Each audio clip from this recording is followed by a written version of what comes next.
Jangan lupa tonton, subscribe, like, and share.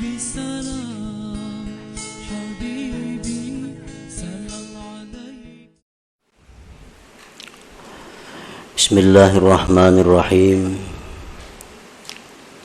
Alhamdulillahi musabbibil asbab, al-fatihi lil abwab. Ashhadu an la ilaha illallah wahdahu la sharika lah, al-malikul wahhab. Wa ashhadu anna sayyidana Muhammadan abduhu wa rasuluhul awwab. Allahumma salli wa sallim wa barik ala sayyidina Muhammad al-hadi ila as-sawab wa ala alihi wa sahbihi wa dhurriyyatihi wa atba'ihi ila yaumil jazaa'i wa thawab. Amma ba'du. Yang kita hormati dan kita cintai para habaib dan para alim ulama, guru-guru agama, para muhibbin, hadirin hadirat rahimakumullah. Puji dan syukur selalu kita haturkan kehadirat Allah Subhanahu wa ta'ala, yang mana dengan izin, taufik dan hidayah dan inayah daripadanya jualah kita pada saat ini dapat berkumpul di majlis yang penuh berkah ini. Salawat dan salam kita haturkan kepada junjungan kita Nabi besar Muhammad sallallahu alaihi wasallam dan kepada seluruh keluarga, para sahabat, zuriat dan pengikut beliau sampai hari pembalasan nanti. Para muhibbin rahimakumullah. Al-hikmatu tsaniyata ashar min al-hikamil ataiyah. Qala al-imam Ahmad bin Athaillah as-Sakandari rahimahullah wa nafa'ana bi ulumih. Ma nafa'al qalba syai'un mithlu uzlatin yadkhulu biha midana fikrah. Hikmah yang ke-12 daripada Al-Hikamil Athaiyah. Berkata Imam Ahmad bin Athaillah as-Sakandari rahimahullah, tidaklah memberi manfaat akan hati oleh sesuatu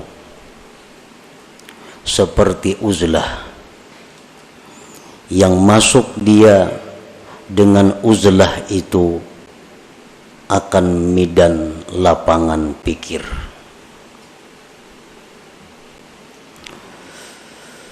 Tidaklah memberi manfaat akan hati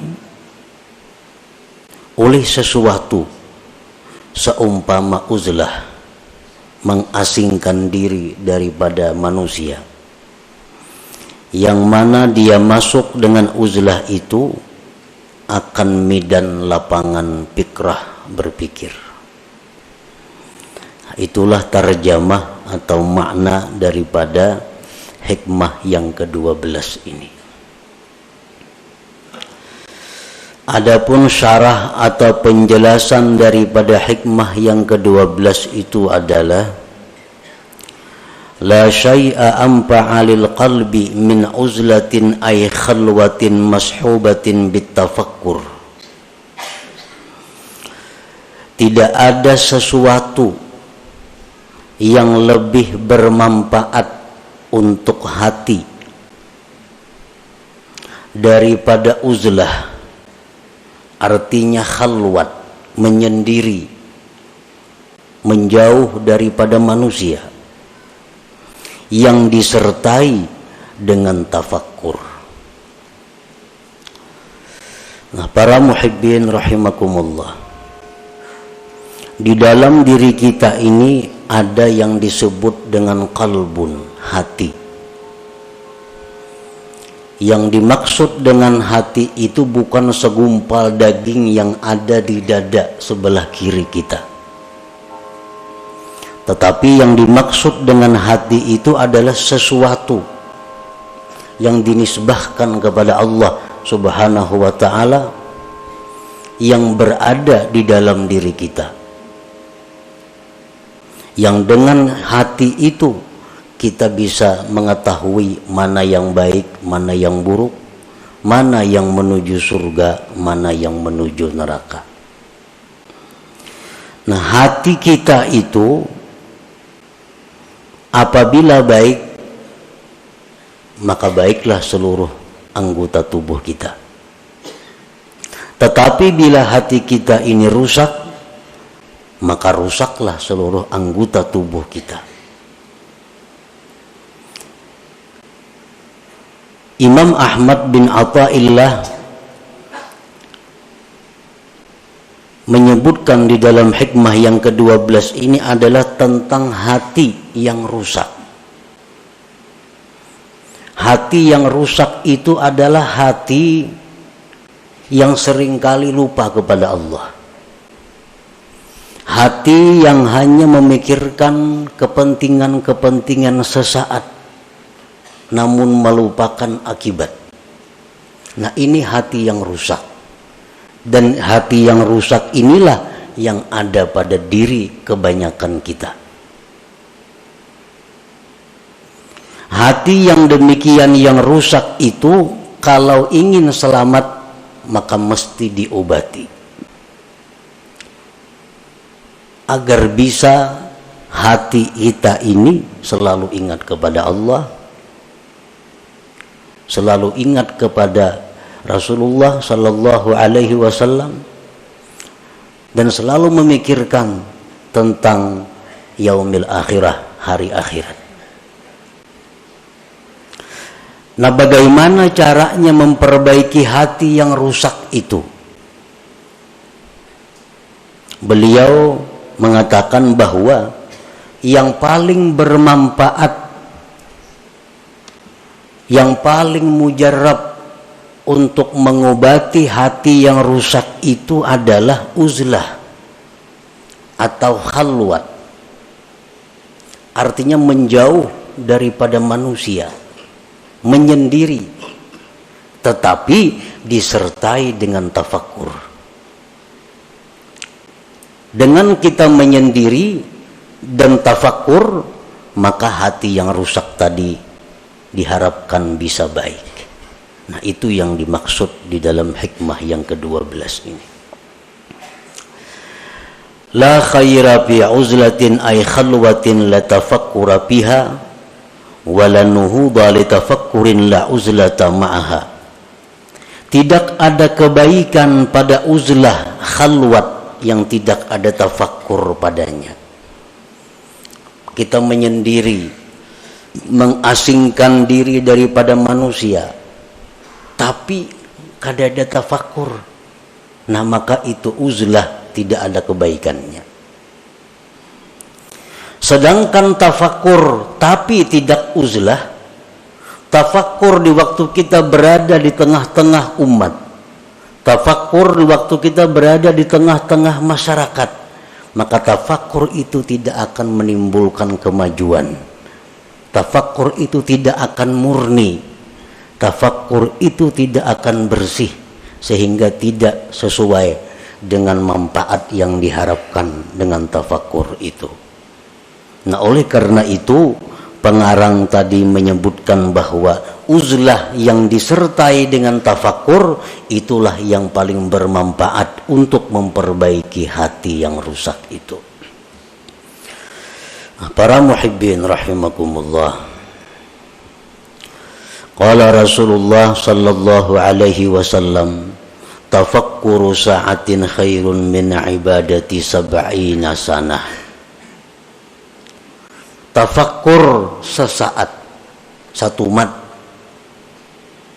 itu di sisi Allah lebih baik nilainya, pahalanya daripada ibadah kita selama 70 tahun yang tidak ada tafakkurnya.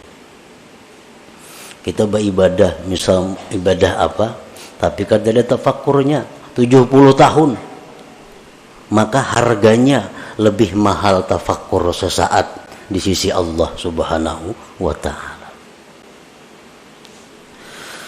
li'anna bihi yasidul abdu ila ma'rifati haqa'iqil asya wa ila ta'zimillah ta'ala wa ta'zimi kulli ma yurdi. Karena dengan tafakkur itu sampailah seorang hamba kepada mengenali hakikat-hakikat sesuatu. Dengan tafakkur itu seseorang bisa mengagungkan Allah. Dengan tafakkur itu dia bisa mengagungkan tiap-tiap sesuatu yang membuat ridhanya Allah.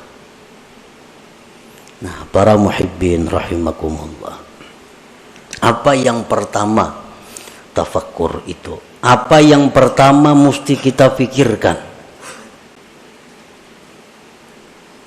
Yang pertama kita pikirkan adalah diri kita. Karena man arafa nafsah arafa rabbah. Barang siapa yang mengenali, mengetahui dirinya, maka dia akan mengetahui Tuhannya. Nah, jadi yang pertama kita tafakkur, yang pertama kita renungkan adalah diri kita. Apa yang kita renungkan dari diri kita? Nah, yang pertama yang kita renungkan dari diri kita adalah limadza khuliqtu. Limadza khuliqtu. Untuk apa aku ini diciptakan Allah? Nah, itu yang pertama. Di waktu kita khalwat, di waktu kita sendiri, di waktu kita mengasingkan daripada manusia, kita tafakkur, kita berpikir, limadza khuliqtu, untuk apa aku ini diciptakan Allah? Dulunya kadada, sekarang ada. Untuk apa aku diadakan oleh Allah ini?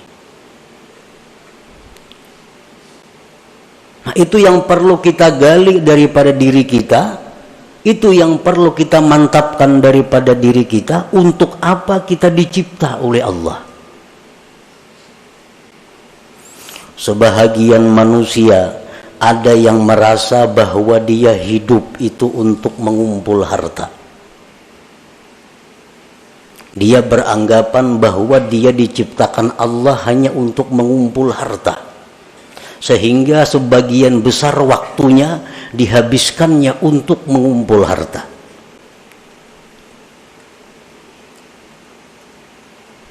Walaupun itu dia mengakui atau dia mengingkari, tapi kenyataan fakta membuktikan bahwa sebagian besar waktu dia habiskan untuk mengumpul kekayaan. Itu secara kada langsung bahwa dia mengakui bahwa aku dicipta untuk mengumpul harta.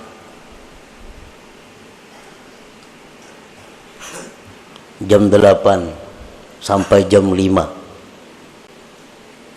dihabiskan waktunya untuk berusaha mencari duit. Kena malam kauyuhan guring, bangun kena pukul 7. Nah, orang semacam ini secara isyarat bahwa dia mengatakan aku dicipta untuk mencari duit. Walaupun di mulutnya kada keluar kata-kata itu, tapi tingkah lakunya menunjukkan demikian.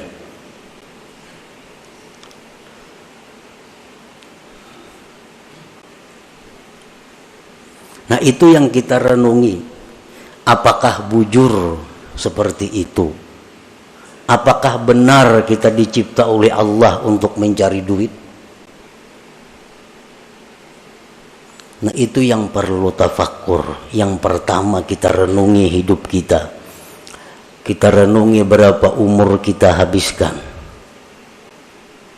Kita mengakui bahwa kita ternyata hidup ini adalah untuk duniawi semata-mata. Akhirat ada, tapi porsinya kecil. Porsinya sedikit.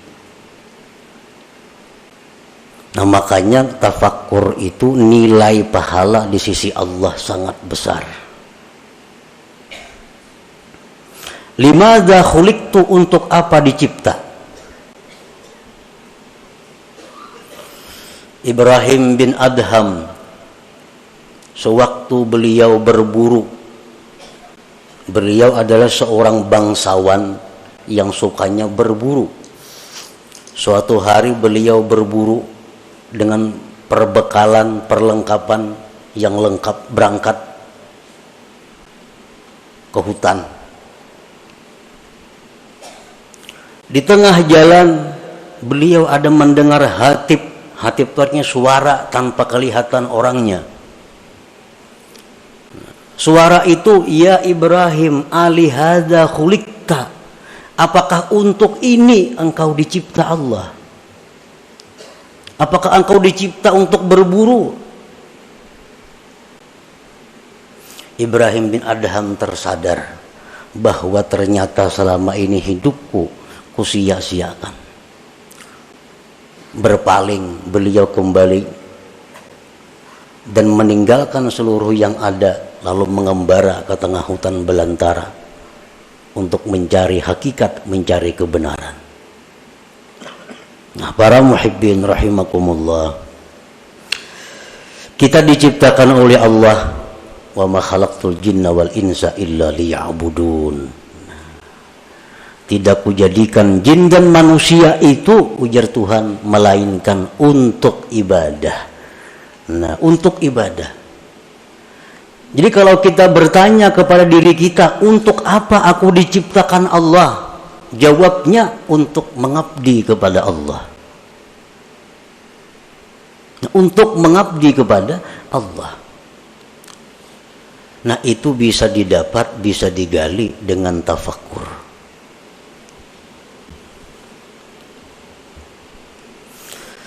Nah, berhubung ibadah ini ada yang memerlukan sarana-sarana, ibadah ini ada memerlukan dana-dana, lalu dicarilah usaha, dicarilah duit, dicarilah makanan, dicarilah pakaian, dicarilah tempat tinggal. Supaya apa semuanya itu? Supaya bisa nyaman dan terus-menerus beribadah kepada Allah. Nah, jadi orang mencari duit itu sebujurnya adalah untuk supaya beribadah. Jangan dipaling karena mencari duit lupa ibadah. Bila tak paling yan itu.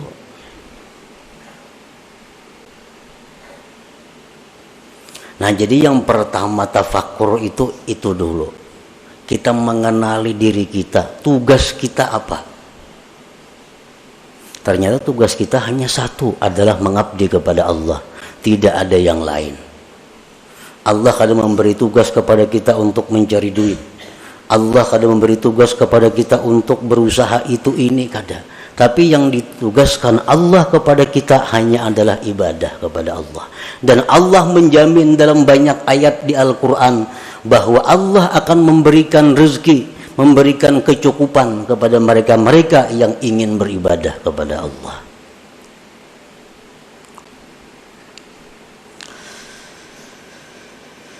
Fal uzlatu wasilatun lahu wa mu'inatun alaih. Uzlah, mengasingkan diri, itu merupakan jalan bagi tafakkur dan membantu atas tafakkur. Namun kita di tengah manusia, di tengah keributan, kita akan sulit dapat tafakkur yang murni. Tapi kalau kita di tempat yang sunyi, di tempat yang sendiri, nah itu diharapkan ada tafakkur yang bersih. Jadi menyendiri itu merupakan wasilah. Mengasingkan diri dari manusia itu merupakan membantu untuk tafakkur. Hadhihi liman laisa lahu syaikhun yurabbi. Ini uzlah bagi orang yang tidak punya guru yang membimbing dia. Wa illa, jikalau dia punya guru, fa mukhalatatus syekh wa mukhalatatul ikhwanil ladzina yu'inuna anfa'u wa aslahulah. Jika dia ada punya guru, Nah, maka bergaul dengan guru, bergaul dengan kawan-kawannya, maka itu lebih bermanfaat dan lebih baik baginya daripada uzlah. Jadi uzlah supaya bisa tafakur, ini untuk orang-orang yang menuju jalan Allah, tidak di bawah bimbingan guru yang tertentu. Kalau orang itu ada punya guru tertentu, maka semajlis dengan guru itu lebih baik baginya. Bergaul dengan guru itu lebih baik baginya, lebih bermanfaat baginya. Nah, para muhibbin rahimakumullah. Wa'alam anna fil khalwati fawaida, ketahuilah bahwasanya pada khalwat itu banyak faidahnya. Kita mengasingkan diri, kada umpat perkumpulan-perkumpulan, kada umpat partai, kada umpat handil, kada umpat arisan, kada umpat itu banyak faidahnya. Pertama, hifzul qalbi minar riya wal mudahanah wa ghairiha minal amrad. Pertama, faidahnya kita mengasingkan diri itu terpelihara hati daripada riya. Kan riya itu minta lihat orang. Amun seorangan siapa yang melihat? Selamat hati daripada riya, daripada mudahanah dan selainnya daripada penyakit-penyakit hati, sum'ah. Nah, selamat. Yang kedua, faidahnya uzlah itu hifzul basar min afatil manzurat, terpeliharanya mata daripada bahaya-bahaya yang dipandang. Li'anna an-nazara ilal asya' yujibu tafriqatal qalbi, karena memandang kepada sesuatu itu menimbulkan terbelahnya hati. Kalau kita khalwat, napa nang kita lihat? Kadada. Lalu hati kita jadi terpukus karena mata kita kadada nang dilihatnya. Nah, makanya sembahyang disuruh menjangangi tempat sujud. Supaya apa? Supaya mata ini jangan melihat nang macam-macam. Karena bila mata melihat macam-macam, kena hati jadi tak macam-macam juga. Nah, dengan adanya kita khalwat, dengan adanya kita bersendiri, nah apa nang kita lihat? Nah, selamat mata. Yang ketiga, as-salamah min afatil lisan kal ghibah wan namimah wa ghairiha minal muhlikat. Selamat daripada penyakit atau bahayanya lisan seperti ghibah, nyambeti orang, namimah, anjur atar, dan selainnya daripada yang membinasakan. Kita bakhalwat, siapa dipandiri? Kada denang dipandiri. Nah, selamat dulu mulut kita daripada menyambat orang, daripada menganjur atar orang. Qala Nabi sallallahu alaihi wasallam, aktsaru khataya ibni Adam bilisanih, kebanyakan dosa manusia itu di lisannya. Dengan uzlah atau khalwat, lisan kita selamat. Yang keempat, keuntungannya kita menyendiri, as-salamatu min suhbatil asrar, kita selamat daripada bersahabat dengan orang-orang jahat. Orang-orang jahat ini contohnya orang-orang nang ahli riba itu orang-orang jahat, orang-orang peminum, orang-orang jahat, orang-orang rentenir, orang-orang jahat, orang-orang zalim, orang-orang jahat.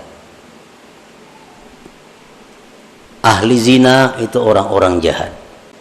Nah, bila kita menyendiri, kita kada tagaul lawan itu.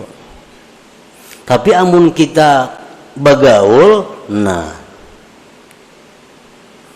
bisa kemungkinan kita bersahabat dengan mereka itu.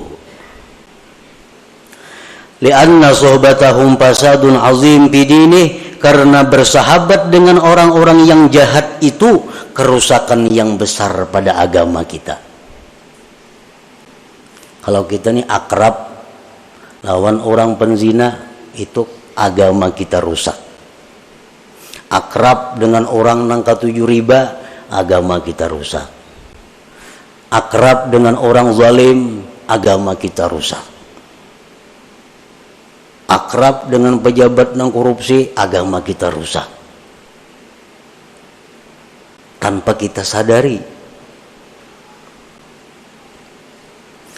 Qala ba'duhum ma fasada man fasad illa bi suhbati man fasad. Tidaklah rusak orang yang rusak itu melainkan sebab bakawan lawan nang rusak. Umumnya orang tuh rusak karena bakawan nang rusak. Nah kalau kita ba'uzlah, kita khalwat, kada bergabung dengan manusia, kita selamat.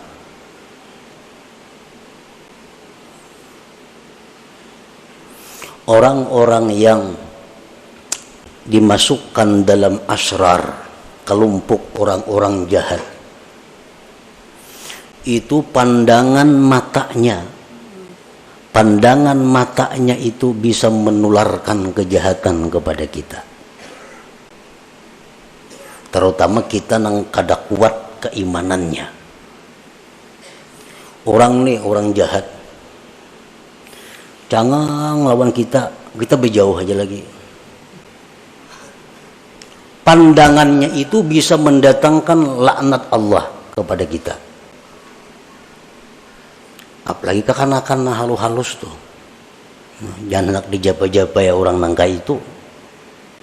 Karena keringat mereka itu adalah keringat yang dilaknat oleh Allah. Jadi bahaya bersahabat akrab dengan orang-orang yang masuk dalam gulungan asrar, yang sudah dianggap orang-orang jahat itu.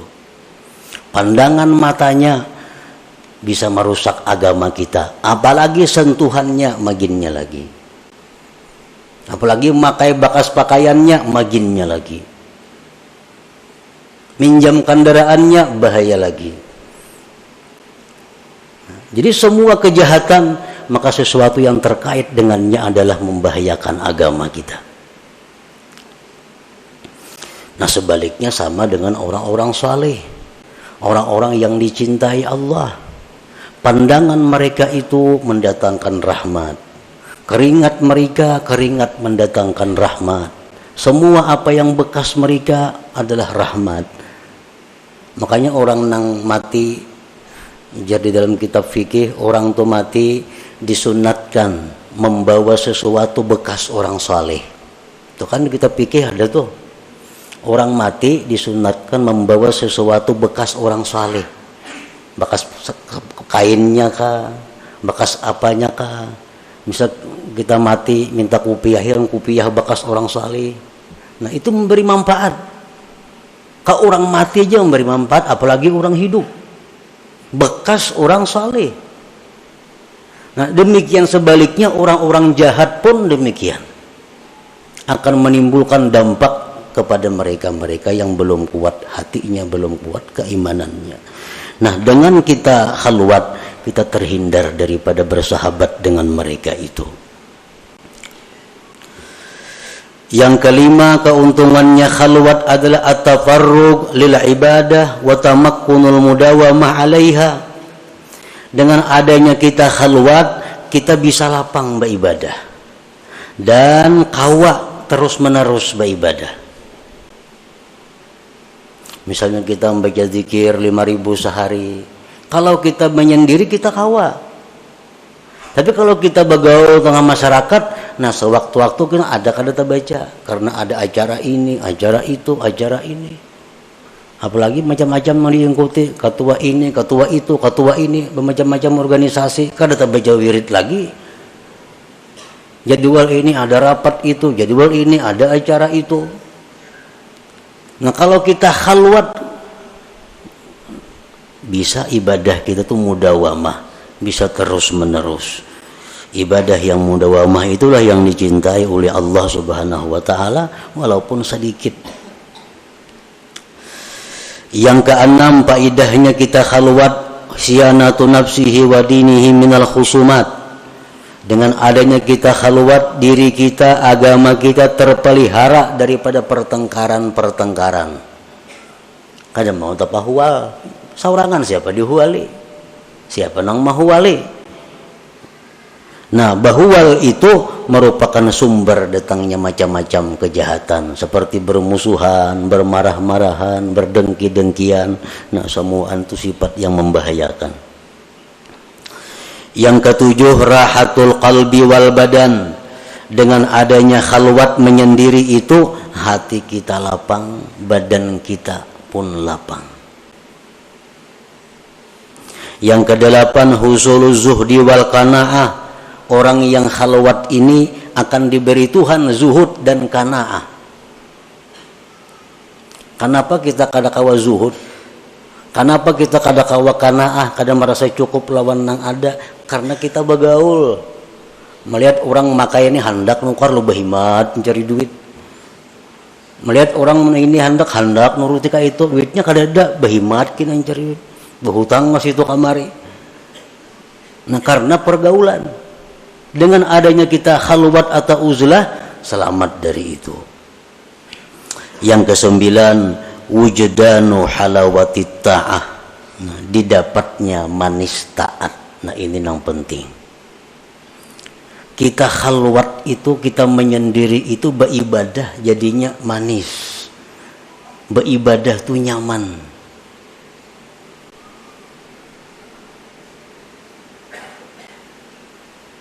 Qala Abu Talib al-Makki rahimahullah, la yakunul murid shadikan hatta yajida bil khalwah minal halawah wan nasyat wal quwwah ma la yajidu bil alaniyah.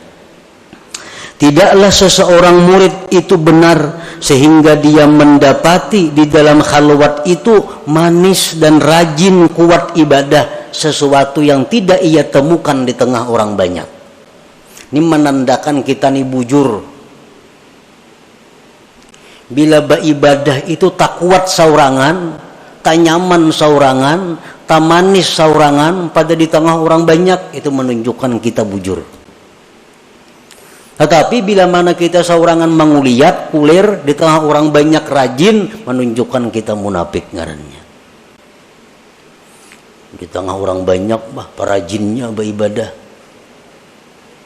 Bila saurangan, sajus saja kada sanggup membaca Quran. Di tengah orang banyak 2 juz sanggup. Dalam kamar surangan kada kawa. Nah, ini menunjukkan ada sifat munafik di dalam hati.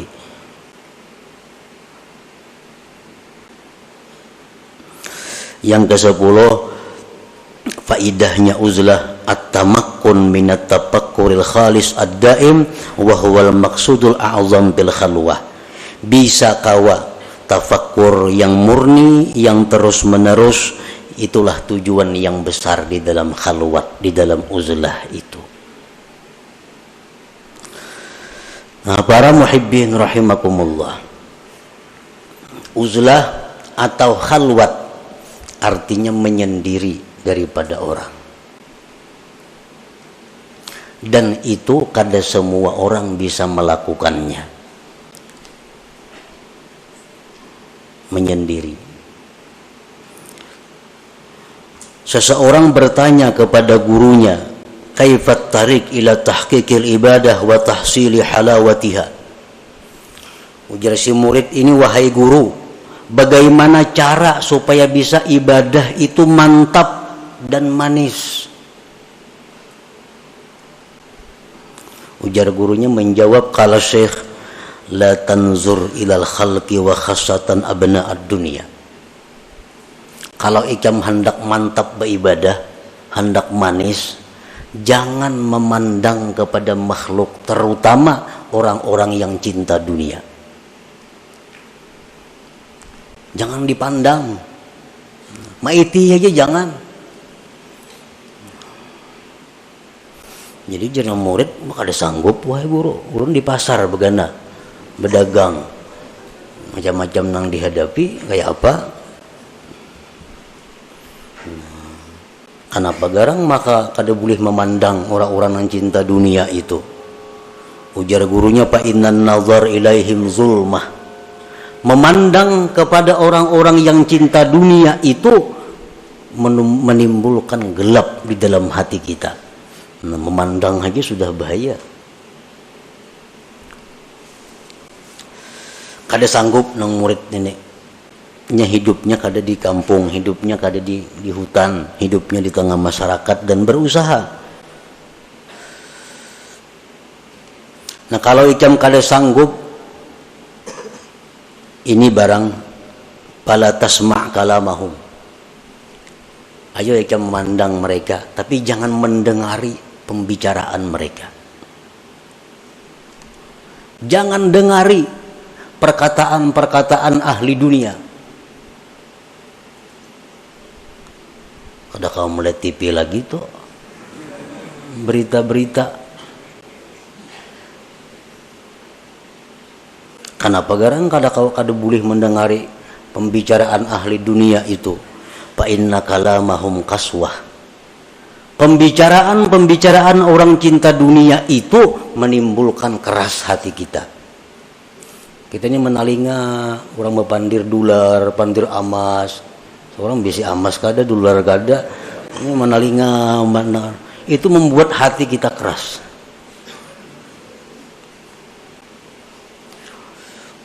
Bagi si murid tadi kada kawa juga kada mendengari guru wana.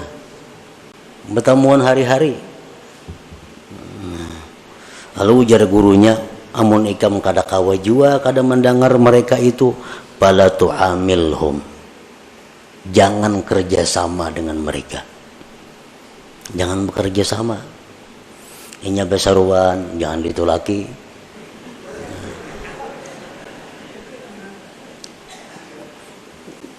Orang-orang bakhil tuh, orang-orang bakhil besaruan jangan ditulaki.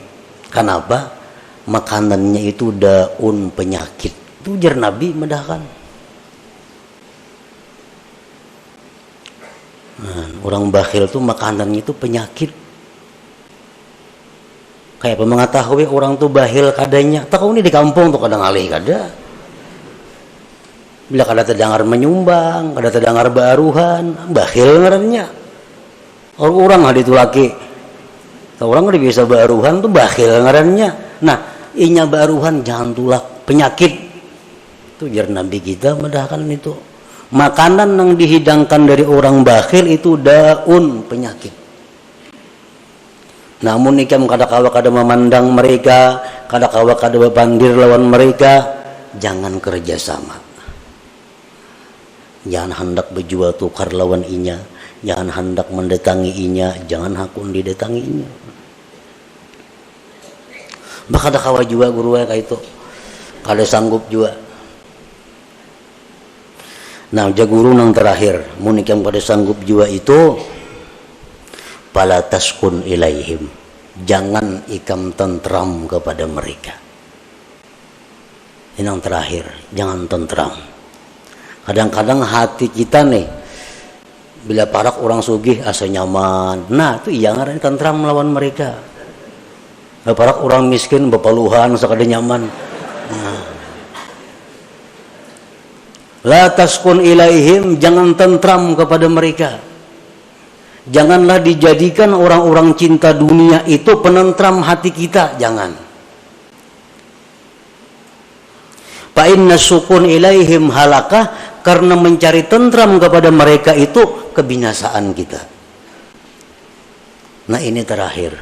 Jadi ayo hendak memandang mereka, hendak mendengari perkataan mereka, hendak bekerja sama lawan mereka, tapi sebuting. Jangan hendak tentram, jangan hendak merasa tenang dengan mereka itu. La yajidu halawatal ibadah man kana qalbuhu sakana ila ghairillah. Tidaklah bisa mendapatkan manisnya ibadah orang nang hatinya itu tentramnya kepada selain Allah. Orang tuh hatinya tentramnya bukan lawan Allah. Nah, orang ini ibadahnya kada mau manis. Tapi bila orang ini menyebut Allah tentram hatinya, menyebut Allah senang hatinya, nah orang seperti ini yang bisa dapat manisnya ibadah itu. Nah, jadi amun kada kawa bakhalwat, ini yang kita pakai. Jangan hendak mencari ketentraman, ketenangan kepada makhluk Allah, terutama abnaud dunia, orang-orang yang cinta kepada dunia itu. Nah, itulah sebagian yang dimaksud daripada hikmah yang ke-12 daripada Al-Hikamul Ata'iyah. Selanjutnya hikmah yang ke-13. Ila hadratin Nabi sallallahu alaihi wasallam. Al-Fatihah. Iyyaka na'budu wa iyyaka nasta'in. Ihdinas siratal mustaqim. Ya Allah biha, ya Allah biha, ya Allah bi husnil khatimah, ya Allah biha, ya Allah bi husnil khatimah, ya Allah biha, ya Allah biha, ya Allah bi husnil khatimah.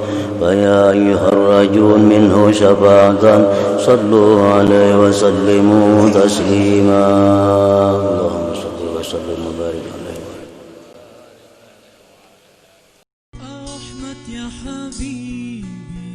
Jangan lupa tonton, subscribe, like, and share.